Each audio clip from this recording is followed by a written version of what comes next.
আসসালামু আলাইকুম রহমতুল্লাহ বারাকাতু। বন্ধুরা, আল্লাহ তাবারাক তাআলা কোরআনের মধ্যে এমন 10 প্রকার মানুষের উল্লেখ করেছেন যাদেরকে তিনি ভালোবাসেন। তো বন্ধুরা, কে না চায় আল্লাহর ভালোবাসা পেতে?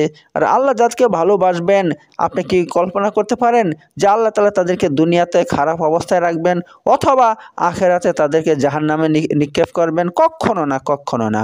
বরং আল্লাহ যাদেরকে ভালোবাসবেন তিনি তাদেরকে দুনিয়াতেও ভালো রাখবেন এবং আখেরাতে তিনাদেরকে জান্নাতি করবেন, জান্নাতে রাখবেন। বন্ধুরা, বন্ধুরা, আজ আমি কোরআন থেকে এমন 10 প্রকার ব্যক্তির কথা আপনাদের সামনে রাখবো যে কোরআনের কোন আয়াতে কোন সূরাতে আল্লাহ তাআলা এই 10 ব্যক্তিকে ভালোবাসেন বলে তিনি বলছেন, আমি সেটা প্রমাণ সহ আপনাদের সামনে পরিবেশন করব। তাই ভিডিওটা শুরু থেকে নিয়ে শেষ পর্যন্ত দেখতে থাকুন এবং আপনি এটা লক্ষ্য রাখুন এই 10 প্রকারের গুণ আপনার মধ্যে আছে কি নেই। যদি না থাকে আপনি আজই এই 10টা গুণ আপনার মধ্যে জমা করার চেষ্টা করুন, যেন আল্লাহ আপনাকেও ভালোবাসতে পারে। কারণ এই 10টা গুণ যার মধ্যে থাকবে আল্লাহ তাকেই ভালোবাসবে। তো বন্ধুরা, ভিডিওটা খুব গুরুত্বপূর্ণ। আরেকটা কথা বলছি, দয়া করে আমার ইউটিউব চ্যানেলকে সাবস্ক্রাইব করুন। হ্যাঁ বন্ধুরা, কারণ আমি প্রতিদিন এমন নতুন নতুন ভিডিও আপনাদের জন্য তৈরি করি। এই ভিডিওর নোটিফিকেশন আপনাদের কাছে যেন চলে যেতে পারে, তার জন্য অবশ্যই আপনাকে সাবস্ক্রাইব করতে হবে আমার ইউটিউব চ্যানেলকে এবং আপনারা সবসময় আমার সঙ্গে থাকুন এমন নতুন নতুন ভিডিও পেতে হলে। তাহলে চলুন শুরু করি আজকের ভিডিও। দেখুন আল্লাহ তাআলা কোন কোন মানুষকে ভালোবাসেন। নম্বর 1, ঈমানদার। যারা ঈমান নিয়ে আসছে আল্লাহ তাআলার উপর, তাদেরকে তিনি ভালোবাসেন। আল্লাহ কোরআনের মধ্যে বলছেন, সূরা আপনার আলে ইমরান আয়াত নম্বর 66 নম্বর আয়াতে আল্লাহ বলছেন, কি বলছেন? ওয়াল্লাহু ওয়ালিউল মুমিনিন। নিশ্চয় আল্লাহ তাআলা মুমিনদের বন্ধু, অর্থাৎ আল্লাহ তাআলা মুমিনদের সাথে দোস্তি করেন। এত বুঝতে পারছেন, আল্লাহ তাআলা যারা মুমিন তাদেরকে ভালোবাসেন। বন্ধুরা, আমরা প্রতিটা মুসলমান, আমাদের মধ্যে এই গুণটা কিন্তু আছে। কারণ আমরা সবাই আল্লাহর উপর ঈমান এনেছি, সবাই আল্লাহর উপর বিশ্বাস রাখি, আখিরাতের উপর বিশ্বাস রাখি, কোরআন হাদিসের উপর বিশ্বাস রাখি, নবী রাসূলদের উপর বিশ্বাস রাখি। হ্যাঁ, ভালো মন্দ যা কিছু হয় আল্লাহ লিখে দিয়েছে, ভাগ্যে তাই হয়, তাই ভাগ্যের উপরে বিশ্বাস রাখি। আমরা সমস্ত মুসলমান, ইনশাল্লাহ সবাই আমরা মুমিন। তাই ইনশাল্লাহ সমস্ত মুমিনদেরকে আল্লাহ ভালোবাসেন। ঠিক আছে বন্ধুরা, তাহলে প্রথম গুণটা কিন্তু আমাদের সবার মধ্যে আছে। এবার চলুন দ্বিতীয় গুণটা আছে কি নাই দেখি। নম্বর 2, যারা তাকওয়া বা পরহেজগারি অবলম্বন করে আল্লাহ তাদেরকে ভালোবাসেন। যেমন আল্লাহ বলছেন, ইন্নাল্লাহা ইউহিব্বুল মুত্তাকিন। নিশ্চয় আল্লাহ মুত্তাকিদেরকে ভালোবাসেন। সূরা তওবা আয়াত নম্বর 4, সূরা তওবার 4 নম্বর আয়াতে আল্লাহ এই কথা বলছেন যে আল্লাহ তাআলা মুত্তাকিদেরকে ভালোবাসে। বন্ধুরা, মুত্তাকি অর্থ হচ্ছে আল্লাহকে ভয় করা, অর্থাৎ যারা আল্লাহকে ভয় করে সকল গুনার কাজ ছেড়ে দেয় এবং আল্লাহর নাফরমানি ছেড়ে দেয়, তাদেরকে আল্লাহ ভালোবাসেন। বন্ধুরা, আপনার মধ্যে আমার মধ্যে যদি এই গুণটা না থাকে, তাহলে আজই আমরা এই গুণের মালিক হওয়ার চেষ্টা করব। অর্থাৎ আমরা আল্লাহকে ভয় করব, আল্লাহর ভয়ে সমস্ত গুনাহ ছেড়ে দিব এবং 5 ওয়াক্ত নামাজ পড়ব, রোজা রাখব এবং মাল থাকলে যাকাত দিব এবং গরিব মিসকিনদেরকে কী করবো? দান খয়রাত করব। এভাবে আমরা কি করব? এই সমস্ত কাজ যদি করি, তাহলে তার মানে আমরা আল্লাহকে ভয় করে এই সমস্ত কাজগুলো করছি, এটাই প্রমাণিত হবে। তাহলে আল্লাহ আমাদেরকে ভালোবাসবেন।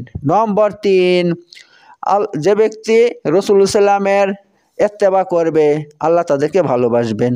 ঠিক আছে বন্ধুরা, যেমন আল্লাহ তাআলা এই কথা কোথায় বলছেন? কথাটা আল্লাহ সূরা আলে ইমরানের 31 নম্বর আয়াতে বলছেন, যে ব্যক্তি আল্লাহ রসুলের ইত্তেবা করবে এবং তিনার ইত্তেবা করার অর্থ হয়েছে আল্লাহ রসুলের সমস্ত সুন্নতের উপর আমল করবে। ঠিক আছে, তাহলে আল্লাহ তাকে ভালোবাসবেন। যেমন আল্লাহ বলছেন, কুল ইন কুনতুম তুহিব্বুনাল্লাহ ফাত্তাবিউনি ইউহিব্বুকুমুল্লাহ। হে নবী সাল্লাল্লাহু আলাইহি ওয়াসাল্লাম, আপনি বলে দিন, তোমরা যদি আল্লাহকে ভালোবাসো তাহলে কি করো? ফাত্তাবিউনি, তাহলে আমাকে আমার অনুসরণ করো। কেন? ইউহিব্বুকুমুল্লাহ, তাহলে আল্লাহ তোমাদেরকে ভালোবাসবেন। অর্থাৎ আল্লাহ তাআলা নিজে আল্লাহ বলা করাচ্ছেন নবীকে দিয়ে যে, হে নবী, আপনি বলুন, যদি তোমরা যদি দাবি করো যে আমরা আল্লাহকে ভালোবাসি, শুধু দাবি করলে হবে না। তাহলে তোমরা কি করো? ফাত্তাবিউনি, আমাকে অনুসরণ করো, আমার ইত্তেবা করো, তাহলে ইউহিব্বুকুমুল্লাহ, আল্লাহ তোমাদেরকে ভালোবাসবে। ঠিক আছে বন্ধুরা, আমাদের প্রতিটা মানুষের কর্তব্য আমরা রাসূলুল্লাহ সাল্লামের ইত্তেবা করব। আর রাসূলের ইত্তেবা করার অর্থ হচ্ছে রাসূলের সমস্ত সুন্নতের উপর আমল করব, ঠিক আছে। আর সুন্নতের উপর আমল যদি করি তাহলে আমাদের দ্বারা বেদাত হওয়ার চেষ্টা হবে না, বেদাত করব না। আর যারা বেদাত করবে তারা কিন্তু রাসূলের সুন্নতের উপর আমল করে না, ঠিক আছে। কারণ একটা বেদাত শুরু হলে একটা সুন্নত ধ্বংস হয়ে যায়।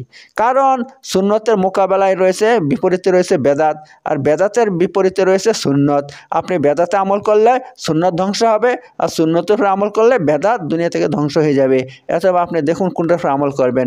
অথবা আমরা কি করব, সর্বদা সুন্নতের উপর আমল করব আর বেদাতের উপর আমল করব না, ঠিক আছে। কারণ বেদাতের উপর আমল করলে কি হবে, আল্লাহ রাসূল সাল্লাম সে কথা বলে দিয়েছেন, কিয়ামতের দিন বেদাতির একটা কোনো ফরজ আল্লাহ কবুল করবেন না এবং তার নফলও কবুল করবেন না। এত কিয়ামতের দিন আল্লাহ রাসূল বলবেন সুহকান সুহকান, দূর হও করে তাড়িয়ে দেবেন আল্লাহ নবী সাল্লাল্লাহু আলাইহি ওয়াসাল্লাম।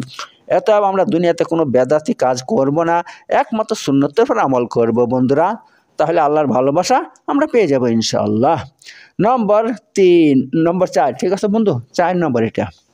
আচ্ছা, 4 নম্বর হচ্ছে আপনার আল্লাহর রাস্তায় জিহাদ করা। যেমন আল্লাহ তাআলা বলছেন ইন্নাল্লাহা ইউহিব্বুল্লাযিনা ইউকাতিলুনা ফি সাবিলিহি, নিশ্চয়ই আল্লাহ তাআলা মহব্বত করেন ওই সমস্ত ব্যক্তিদেরকে যারা তার রাস্তায় অর্থাৎ আল্লাহর রাস্তায় জিহাদ করে। এটা কোথায় বলছেন, সূরা সফ আয়াত নম্বর 4, সূরা সফের 4 নম্বর আয়াতে বলছেন। কিন্তু বন্ধু একটা কথা বলে দেই, বর্তমানে জিহাদ কিন্তু সেরকম করা যাবে না। কারণ প্রতিটা মুসলিম রাষ্ট্র আছে, আমাদের মুসলিম রাষ্ট্রের যে নেতৃত্ব আছে তারা এই সমস্ত দেখাশোনা করবে, ঠিক আছে। আমরা এই সমস্ত জিহাদ ঘোষণা করে কোনো এরকম অশান্তি সৃষ্টি করব না। তার জন্য আমাদের বড় বড় আলেম ওলামা আছে, তারা ফতোয়া দিবে যদি জিহাদ করতে হয় তাদের নির্দেশে আমরা জিহাদ করব। কিন্তু আমরা নিজে খামখেয়ালি করে জিহাদ করব, কারোর বিরুদ্ধে অস্ত্র ধরবো তা করব না, করে ফিতনা সৃষ্টি করব না, ঠিক আছে বন্ধুরা। এই বর্তমান যুগে জিহাদে কিন্তু নাই, কোনো কিছু নাই, জিহাদ করার কোনো সেরকম পরিস্থিতি নাই, ঠিক আছে। এটাও কিন্তু বলে দিচ্ছি। আচ্ছা, এবার আপনার কয় নম্বর, 5 নম্বর হচ্ছে যে ব্যক্তি বাহ্যিকভাবে এবং বাতিন প্রকাশ্যে এবং আপনার ভিতরে সব দিক থেকে পবিত্র থাকে, আল্লাহ তাকে ভালোবাসেন। যেমন আল্লাহ বলছেন ওয়াল্লাহু ইউহিব্বুল মুত্তাহিরিন, নিশ্চয় আল্লাহ তাবারক তাআলা যারা পাক পবিত্র থাকে তাদেরকে ভালোবাসেন। কোথায় বলছেন, সূরা তওবা আয়াত নম্বর 108, সূরা তওবার 108 নম্বর আয়াতে আল্লাহ কথা বলছেন বন্ধুরা।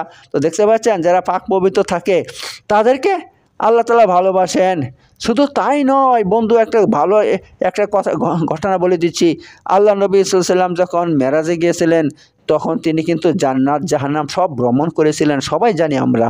তো তিনি দুনিয়াতে এসে কি বলছিলেন, বিলালকে বলছিলেন, হে বিলাল, কি ব্যাপার, তুমি তো দুনিয়াতে আছো অথচ তোমার পায়ের আওয়াজ আমি জান্নাতের মধ্যে শুনতে পেয়েছি। কি ব্যাপার, তুমি এমন কি আমল করো যে তোমার পায়ের আওয়াজ তুমি জীবিত থাকা অবস্থায়, দুনিয়ায় থাকা অবস্থায় জান্নাতে তোমার পায়ের আওয়াজ পেয়েছি। তো তিনি কি বললেন, হে আল্লাহ নবী সাল্লাল্লাহু আলাইহি ওয়াসাল্লাম, আমি একটা আমল করি যে আমি যখনই আমার অজু ভেঙে যায় তখন সঙ্গে সঙ্গে আমি অজু করে নেই, অর্থাৎ আমি সব সময় অজু অবস্থায় থাকার চেষ্টা করি, পাক পবিত্র থাকার চেষ্টা করি। বলছে ঠিক, তোমার এই আমলের কারণে তোমাকে জান্নাতে তোমার আওয়াজ শুনতে পেয়েছি। তো বন্ধুরা দেখতে পাচ্ছেন, তো পাক পবিত্র থাকা কত বড় নিয়ামত, কত বড় ভালো। শুধু তাই নয়, যদি আপনি পাক পবিত্র থাকেন কখনো আপনার কাছে শয়তান আসতে পারবে না। কারণ যারা পাক পবিত্র থাকে তাদের কাছে সবসময় ফেরেশতা থাকে, ফেরেশতারা তাদেরকে পাহারা দেয়। এতে বন্ধুরা এটা খুব সুন্দর আমল, আমরা পাক পবিত্র থাকার চেষ্টা করব। নম্বর 6, যারা ইনসাফ করে তাদেরকে আল্লাহ তাআলা ভালোবাসেন। যেমন আল্লাহ তাআলা বলছেন ইন্নাল্লাহা ইউহিব্বুল মুকসিতিন, নিশ্চয়ই আল্লাহ তাআলা ইনসাফকারীদেরকে পছন্দ করেন। সূরা মুমতাহিনা আয়াত নম্বর 8, সূরা মুমতাহিনা 28 নম্বর পারা, 28 নম্বর পারার সূরা মুমতাহিনার 8 নম্বর আয়াতে আল্লাহ এই কথা বলছেন, যারা ইনসাফ করে আল্লাহ তাদেরকে ভালোবাসে। তো বন্ধুরা আমরা সবাই ইনসাফ করার চেষ্টা করব, কার উপরে জুলুম করব না। ইনসাফের বিপরীতে কি আছে, জুলুম অত্যাচার। যদি জুলুম অত্যাচার করি তাহলে কিন্তু আল্লাহ ভালোবাসবে না, বরং তার কি করতে হবে, ইনসাফ করতে হবে। তো নম্বর 7, যারা আল্লাহর উপর ভরসা করে আল্লাহ তাদেরকে ভালোবাসেন। যেমন আল্লাহ কোরআনে বলছেন, ইন্নাল্লাহা ইউহিব্বুল মুতাওয়াক্কিলিন, নিশ্চয়ই আল্লাহ তাআলা ভালোবাসেন তাদেরকে যারা আল্লাহর উপর ভরসা করে। আল্লাহ তাআলা কোথায় বলছেন? সূরা আলে ইমরান। সূরা আলে ইমরানের মধ্যে আল্লাহ কথা বলে দিয়েছে যে যারা আল্লাহর উপর ভরসা করে আল্লাহ তাদেরকে ভালোবাসেন। তো শুধু এখানেই শেষ নয় বন্ধু, যারা আল্লাহর উপর ভরসা করে আল্লাহ বলছেন আল্লাহ তাদের জন্য যথেষ্ট। আল্লাহর উপর ভরসা করলে আল্লাহ তাদের জন্য যথেষ্ট হয়ে যায়। শুধু তাই নয়, যারা আল্লাহর উপর ভরসা করে আল্লাহ তাদের দায়িত্ব নিয়ে নেয়। আর যারা দুনিয়ার উপর ভরসা করবে, দুনিয়ার কোনো বস্তুর উপর ভরসা করবে, আল্লাহ তাদেরকে তাদের উপরে সুপুর্দ করে দেয়। ফলে তারা ধ্বংস হোক কি বরবাদ হোক আল্লাহ সেটা দেখবে না। আর পক্ষান্ত আল্লাহর উপর ভরসা করলে আল্লাহ তার সমস্ত দায়িত্ব নিয়ে নেয়। এত ওই ব্যক্তি কোনোদিন ধ্বংস বরবাদ হয় না। এত আমরা কি করব? আল্লাহর উপর ভরসা করলে আমাদের কাজও হবে আর আল্লাহর ভালোবাসাও পাবো আমরা। ঠিক আছে বন্ধুরা? নম্বর 8, যারা সবর করে। কারণ আল্লাহ তাআলা প্রতিটা মানুষকে পরীক্ষা করেন বিভিন্ন বালা মুসিবত দিয়ে। একটা বালা মুসিবত যখনই আসে মনে করবেন আল্লাহর পক্ষ থেকে এসেছে, ভাগ্যে লিখে দিয়েছে আল্লাহ তাই আসছে। এটা আমাদের সবর করতে হবে। যে সবর করি আল্লাহ বলছেন আল্লাহু ইউহিব্বুস সাবিরিন, আর আল্লাহ তাআলা সবরকারীদেরকে ভালোবাসেন। কোথায় এই কথা বলছেন? সূরা আলে ইমরান আয়াত নম্বর 146। সূরা আলে ইমরানের 146 নম্বর আয়াতে আল্লাহ কথা বলে দিয়েছেন যে যারা সবর করে আল্লাহ তাদেরকে ভালোবাসেন। এত বন্ধুরা, এই ছোট ছোট গুণগুলো যদি আমরা গ্রহণ করতে পারি তাহলে আল্লাহ আমাদেরকে ভালোবাসবেন। আল্লাহর ভালোবাসা আমরা পাবো ইনশাআল্লাহ। নম্বর 9, যারা সৎ কাজ করেন, নেকির কাজ করে আল্লাহ তাদেরকে ভালোবাসেন। যেমন আল্লাহ কোরআনে বলছেন ইন্নাল্লাহা ইউহিব্বুল মুহসিনিন, নিশ্চয়ই আল্লাহ তাবারক তাআলা মুহসিনিনদেরকে ভালোবাসেন, অর্থাৎ যারা নেক কাজ করে তাদেরকে আল্লাহ ভালোবাসেন।